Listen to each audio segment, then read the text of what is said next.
A veteran in my district for, I'm embarrassed to tell you, 7 years, contacted me and said, you know, I've got this pickup truck and it weighs more than 9,000 pounds, and the state won't let me have a veteran's license plate. What? Yeah, it seems there's this rule that if you have a car or truck under 9,000, I can have a veteran's plate, but if it's over 9,000, it's a commercial vehicle and I can't. So I introduced legislation that year, 7 years ago, that changed that 9,000 pounds to 14,000 pounds so that the veterans could have a veteran's plate on their vehicle. That law actually passed, and it's Act 109. The governor signed it into law. It's those kind of things I want to highlight when people say to me, why don't you just go to Harrisburg and pass a law? Why don't you go to Washington and pass a law?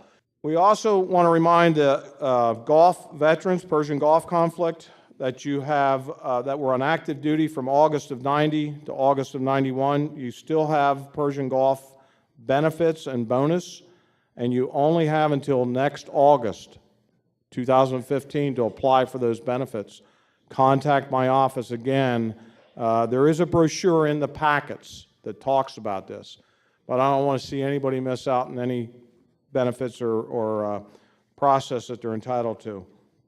You know, every one of us, you know, even if we're not veterans, we certainly are either related to or close to people who have been veterans who have served our country. But, you know, every year my mother-in-law at Memorial Day will pull out a letter that she was given by her father, my wife's grandfather. And she pulls it out, you know, it's carefully preserved.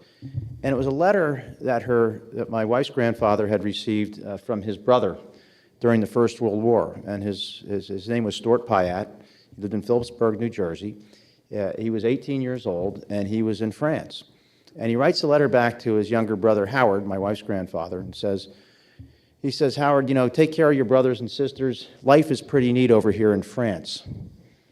The boys wear little wooden shoes. The girls have rosy red cheeks. They have lots of wine, and they drive fancy automobiles. He said, you know, all is pretty good. You know, he's one of 8 kids, and he said, you know, just take care of Mom and Dad. Tell them not to worry. All will be good. Well, that was the last we ever heard from Stuart. He didn't make it back. And so, you know, there are a lot of people in this country. You know, we all have stories. More than 1 million Americans died in all the wars for this country. And we all have stories, I'm sure. Your families have your own. But, I mean, that's part of the reason why we celebrate both Memorial Day and certainly Veterans Day. And, of course, Veterans Day probably more than any other, well, I guess, you know, World War I is really what began it all. The 11th day, the 11th month, the 11th hour, you know, that brought about the armistice.